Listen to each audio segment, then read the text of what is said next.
Bo, na Parashá Bo, a terceira do livro Shemot, a pressão sobre o Egito atinge o ponto crítico. Mais 3 pragas castigam o país. Após a 10ª praga, que matou os primogênitos, o faraó se rende e liberta o povo judeu. Deus ordenara aos judeus que oferecessem um sacrifício, Corban de Pêssar, para não serem atingidos por essa praga. Assim Deus saltou as residências judaicas, poupando seus primogênitos. No final da Paraxá, são enumeradas outras mitzvot, como o resgate dos primogênitos, que rememora a salvação dos primogênitos judeus. O livre-arbítrio do faraó. E eu endurecerei o coração do faraó, pois eu fiz endurecer seu coração. O faraó foi castigado por ter se recusado a libertar o povo de Israel depois de ter sido informado por Moshe Rabbeinu de que era essa a vontade de Deus.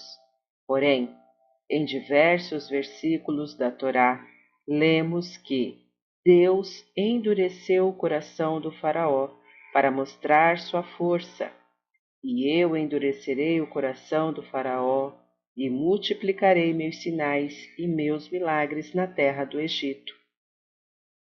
Sabemos que todo ser humano tem o direito de exercer o livre-arbítrio, escolher entre praticar o bem e ser recompensado e fazer o mal e ser castigado. O conceito de recompensa ou castigo depende inteiramente da liberdade de escolha. Sem esse princípio não teria sentido premiar ou punir uma pessoa, uma vez que ela não poderia agir com independência e, portanto, não mereceria retribuição. Assim, surge uma pergunta: se, como a própria Torá afirma, Deus endureceu o coração do faraó, tirando-lhe a possibilidade de escolha e impedindo-o de fazer o bem, mesmo que quisesse, então por que ele foi castigado? Afinal, ele não tinha opção?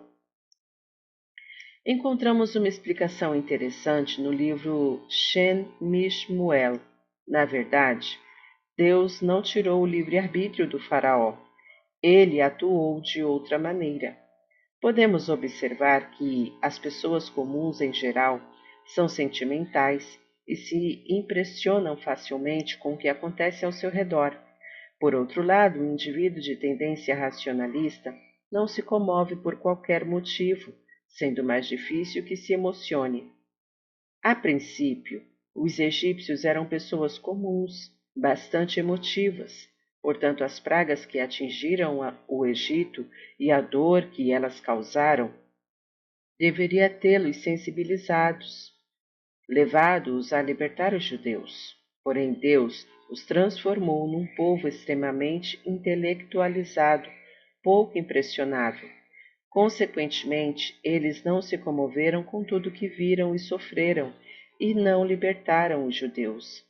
Seguindo esse raciocínio, entendemos que Deus não tirou o livre-arbítrio do faraó e de seu povo, apenas modificou seu funcionamento mental, tornando-os mais frios e cerebrais. Ainda assim, o faraó poderia ter usado seu poder de decisão para conceder liberdade aos judeus. Como de tudo se deve extrair uma lição, até do próprio faraó temos algo importante a aprender.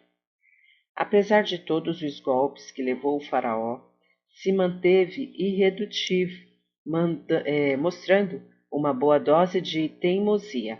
A palavra hebraica paró, faraó, é composta das mesmas letras da palavra Auref, empregada por Moshe Rabbeinu para descrever os israelitas, Am Kesheoref, um povo de dura cerviz, isto é, teimoso.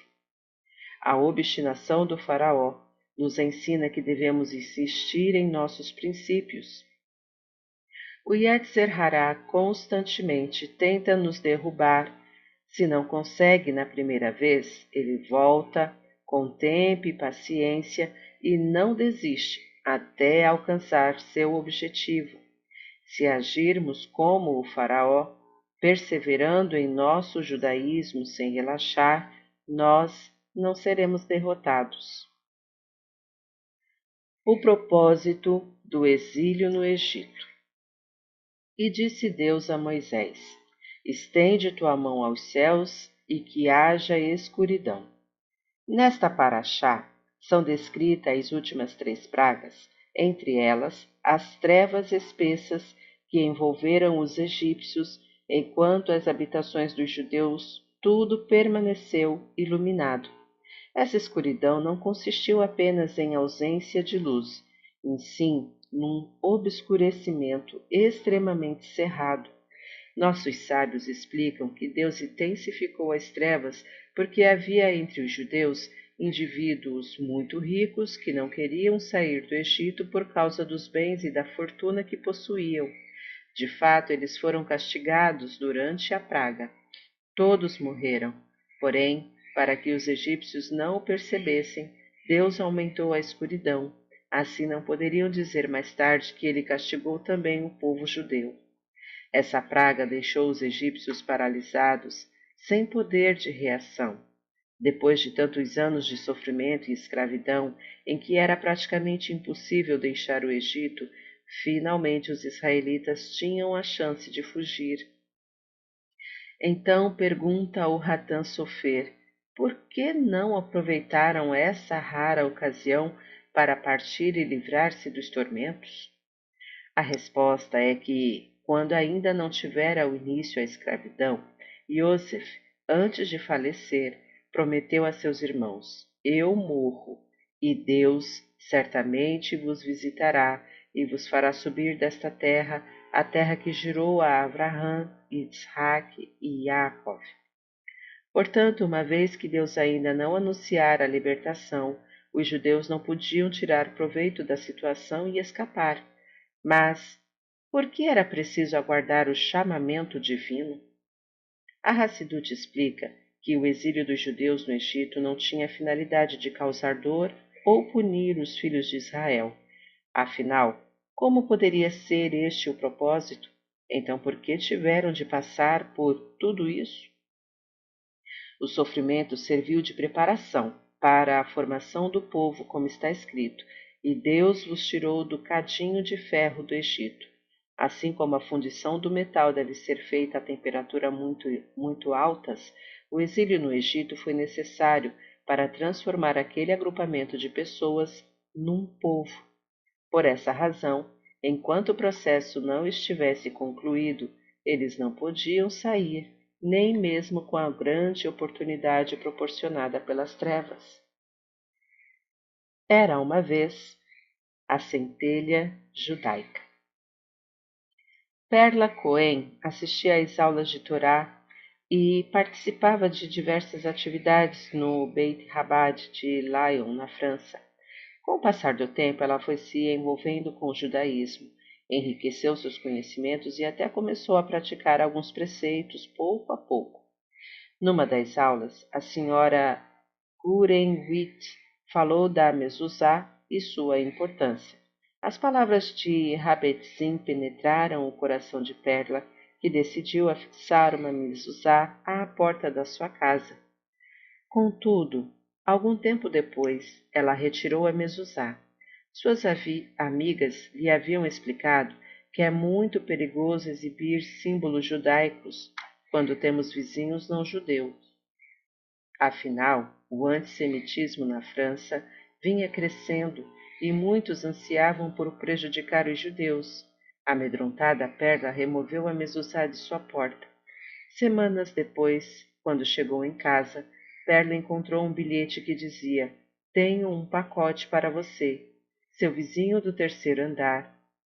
Muito curiosa, ela foi ao apartamento indicado, perguntando-se por que será que minha encomenda foi parar na casa de um vizinho que eu nem conheço.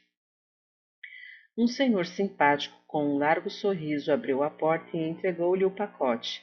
Ele explicou: por acaso eu passava justamente quando o carteiro chegou para entregar a sua encomenda.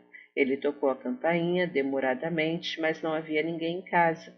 Então me ofereci para receber o pacote e depois dá-lo a você. Perla pegou um embrulho e já ia saindo quando o vizinho lhe disse: Shalom. Então você é judeu? Indagou ela admirada. Sim, respondeu o vizinho. E gostaria de saber por que você tirou a mezuzá de sua porta? Perla não esperava por essa pergunta e começou a gaguejar, desculpando-se e tentando apresentar os seus motivos.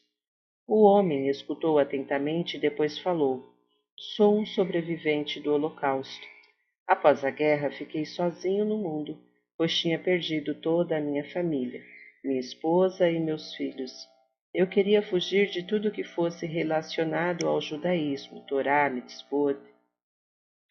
Por isso decidi morar aqui.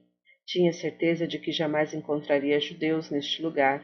De fato, desde o final da guerra até recentemente, eu não tivera nenhum contato com o judaísmo. Um mês atrás, o elevador do nosso prédio quebrou e eu tive de subir pelas escadas. De repente, notei a mezuzá à sua porta. Imediatamente rememorei o meu passado. Fiquei meia hora segurando a sua mezuzá, ofegante, profundamente emocionado, sentindo que a mezuzá me conectava à minha história. Desse dia em diante comecei a subir diariamente pelas escadas a fim de beijar sua mezuzá e preencher o vazio que eu tinha dentro de mim. Portanto, concluiu o vizinho, agora você pode entender a minha grande decepção quando vi que a mezuzá já não estava lá. No mesmo dia, Perla recolocou a mezuzá à porta de sua casa, mostrando a todos que ali morava uma judia orgulhosa de seu judaísmo. No andar de cima, seu vizinho Abraham Lodert voltou a viver como judeu. Está gostando do conteúdo do canal? Então curta, comenta, compartilha. E se ainda não é inscrito, se inscreve e ativa o sininho e fique por dentro de todos os lançamentos. Shalom a todos!